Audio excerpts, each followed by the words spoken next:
Hey everybody, this is Darren Sabedra again with Mike Lefkow. Mike, we're here in lovely Fremont, outside the Bay Area News Group's Fremont office, and another exciting night of high school football last night. Week 5. Week 5 showed us that De La Salle is definitely a player at the national level with its big win last night over Bishop Gorman, 27-21. Spartans trailed a couple of times in that game, 7-0 and 14-7, and they were able to come back both times. I know it was not the type of finish De La Salle was looking for. A lot of penalties down the stretch that got Gorman right back in the game, but in the end, De La Salle held on for a big win. What was your takeaway from that one? Well, I thought it was an important win for De La Salle because you're right. I mean, this makes them a national player.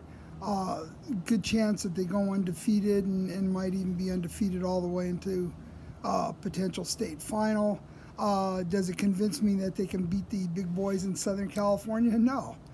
But, I mean... Love your honesty. Well, I mean, again, Mater Dei beat Gorman 42-0. So that's true. If you're using comparative scores... That's true. But, I mean, Mater Dei is a whole different thing. Right. And... it's a great win for De La Salle. That game's still a couple months away, so we'll see what happens. But yeah, big win for the Spartans last night. But you seem to have the magic touch. Wherever you go, the games turn to gold. That happened again last night, where you were in Danville, where Monte Vista held the lead most of the night, and then Bishop O'Dowd storms back in the fourth quarter. And why don't you tell us a little bit about the finish? Well, I mean, going into the last part of the fourth quarter, Monte Vista led by 9 points, 16-7. Bishop O'Dowd scored a touchdown to cut it to 16-14 with 4:27 to go. And then after a Monte Vista fumble, O'Dowd got the ball back with a little over 2.5 minutes and drove right down the field and kicked a game-winning field goal for a 17-16 victory, kicking it on the last play. Last play of the game. So you've seen, what, a double overtime game to start the season with Pittsburgh losing to Clayton Valley. You saw a 1-point Antioch win at Clayton Valley, and now you've seen this walk-off thriller for the Bishop O'Dowd Dragons over Monte Vista. Well, and of course... So where are you going next week? Well, we don't know. And we settled where everybody should be in league. I mean, right. Chris Babcock had a pretty good point before. From NorCal Sports TV and former Monte Vista assistant coach. And he thinks Bishop O'Dowd would be perfect for the EBAL, and we all think Clayton Valley would be perfect for the BVAL. There you go, realignment, and we're helping them out. Well, yes, the advice is free. That's what we like to do. The advice is free, correct. Just as the newsletter's free. Sign up for that newsletter. We don't want to wait till the end to promo it. Sign up for the newsletter. And you get more of those opinions. Exactly. Let's move on. BVAL, not the Blossom Valley Athletic League down in San Jose. We're talking about the Bay Valley Athletic League in the East Bay, East Contra Costa County. Liberty goes on the road last night and gets a big win at Cardinal Newman to go to 5-0. Pittsburgh also a winner last night over Vacaville. I believe that score was 40-7. So Pitt 3-2 now, first time this season over 500. Antioch at the time of this taping is getting ready to play at Marin Catholic this afternoon. We expect Antioch to win that game. We'll see what happens. Now we probably jinxed it, but I just don't see them losing to Marin Catholic. It's a tricky game, though. I mean, that's the thing. Marin Catholic, very well coached, tough place to play. So we'll see. That's a tricky one. We'll see. But anyhow, so let's Bay Valley Athletic League. Let's assume Antioch wins. I think last night narrowed the open division field. I mean, I guess you could say O'Dowd is still in the conversation, but the Bay Valley League with Pittsburgh, Antioch, Liberty, leading the way at this point with 5-0, going into league play. Can this league get 3 open division teams? I don't see it. I see Clayton Valley being in there if it runs the table and goes to 9-1. What do you think? Yeah, probably, because that would mean there's a good chance that one BVAL team would have 2 losses. Well, and Pittsburgh already has 2 losses. The one scenario that I threw out is, what if Liberty goes 9-1 with a loss to Pittsburgh?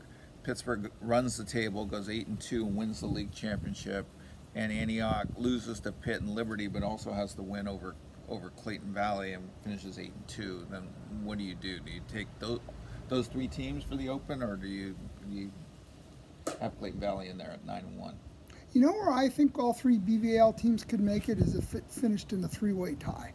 They all lost one game, which means that they would all lose to one. And don't forget about Freedom, which had the big win last night. Yeah,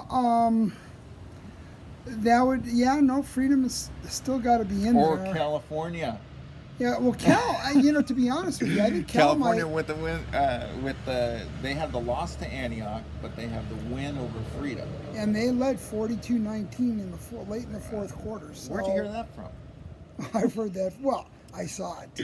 I brought it. Actually, I brought it up with. Can you explain how Freedom is ranked ahead of California in our top 25 poll, which is a voting poll, not done by one or two people like it was the last couple of years?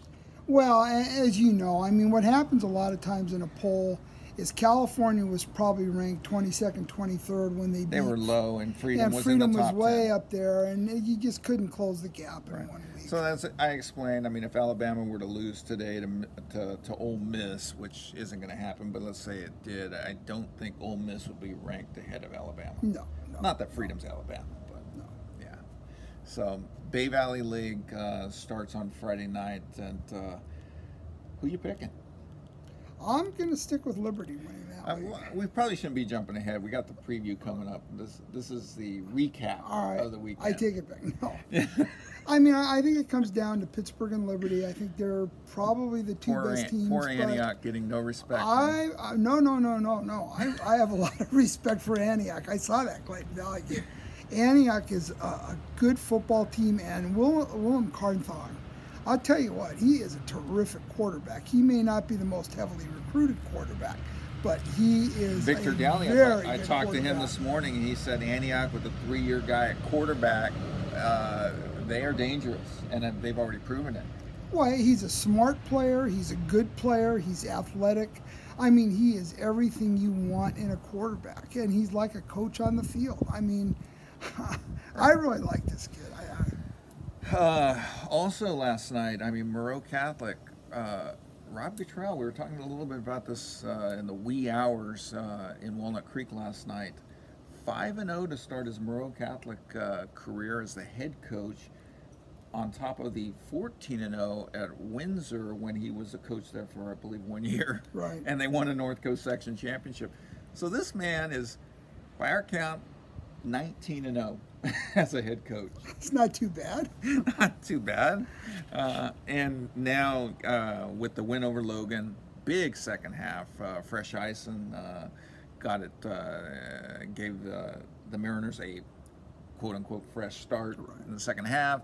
They roll over Logan, and now I can't see anybody even coming close to them in the MVAL, given those results that we reported in the newsletter for free. 800 and what was it? It was some crazy score. It was ridiculous, yeah. Like an average of score of 47-6 in the 17 non-league losses for the Mission Valley teams, not named Moreau or Logan. No, I mean, the only thing that Coach Cottrell has to guard against now is just his team being overconfident and coming out and having one awful night. They could be overconfident and still win, and but beat these teams by, which speaks to a bigger issue, and we've talked about this, and we haven't done any reporting on it, but except looking and acknowledging what's happening to some of these Fremont schools. It's really sad. I mean, you know, that these teams are not as competitive as they once were. Well, if I'm not mistaken, wasn't the average score for the other 5 teams 47-6 and 17 losses on the field, and they also had the one forfeit, Kennedy's forfeit to Bishop O'Dowd. I mean, so, you know, and that includes New York Memorial too, so outside of the Fremont area. I mean, it points to the need to maybe restructure football, and there are football leagues only. Like one of the things we brought up last night, should Bishop O'Dowd be playing in the EBAL? Should Clayton Valley be playing in the BVAL? And maybe those are the only sports that they play in those leagues. But, I mean, football is a different animal, and maybe it's time to realign these leagues so they're more competitive. I mean, Las Lomas beat Monte Vista last night, 81-0. Running clock in the first quarter. And they ran 17 offensive plays. I mean, basically their first string didn't play last night. I mean, how is Las Lomas in the quote-unquote lower division of that league? That makes no sense. Well, they had been down for a while, so they made a decision to realign, and they moved Las Lomas into the B division. Into the B division, and they put Northgate and Alhambra in the A division. And as it turned out, Las Lomas had almost everybody coming back. Doug Longero is a terrific coach. Doesn't that need to be discussed in these league meetings, who you have coming back, who you don't? Oh, yeah. I mean, and you talk to a number of the DFAL coaches, and they've said there's no way, Coach Longero says the same thing, there's no way they should be in the lower division. Right. Before we wrap it up, other takeaway, one of the power teams in the CCS had a rough loss last night, Milpitas. I mean, did we see 25-0 to Salinas, which came into that game 0-2. Salinas did beat Milpitas last year in the CCS Open Division I championship game. Both teams have lost a lot of players since then, but Milpitas had come in 2-1 into this game and had not allowed a point in it since the stunning loss to Dublin in their Milpitas' season opener. Now has the 25-0 loss to Salinas going into league play. Well, maybe the loss to Dublin wasn't so stunning. Maybe not. Maybe not. And I mean, if you're doing an RPI, I'm sure Dublin wasn't real thrilled about that either. Right. But right. No, I was shocked. I had talked to somebody who said they thought this could be a closer game than a lot of people were predicting, but almost everybody thought Milpitas would win. Yeah, 25-0 at home in Milpitas. Yeah, not a good way to go into league play. Anything else to add before we wrap this up here in lovely Fremont? No, maybe a shout out to Pinole Valley. They're 5-0. Yeah. Overfelt 5-0. Overfelt 5-0. Yeah. I got to do a story on Overfelt. Yeah. The East San Jose school off to a terrific. Not 5-0. 4-0. 4-0. CCS is 1 week behind the NCS. So.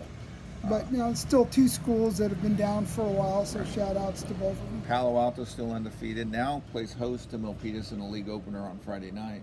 Right. Yeah, so anyhow, sign up for the newsletter. Good game next Friday too, California Granada. Woo! Granada undefeated? Granada undefeated. Right. Cal has the one loss to him. Right. Maybe Cal, before this is all said and done, will get into the open conversation. Oh, I think if they keep winning, they will be, sure. Right. That's a wrap as these cars are going pretty fast through here. Look at this guy. He's racing down whatever street this is. This is the perfect street to do that on a weekend. There's nobody out here. Anyhow, that is a wrap from lovely Fremont.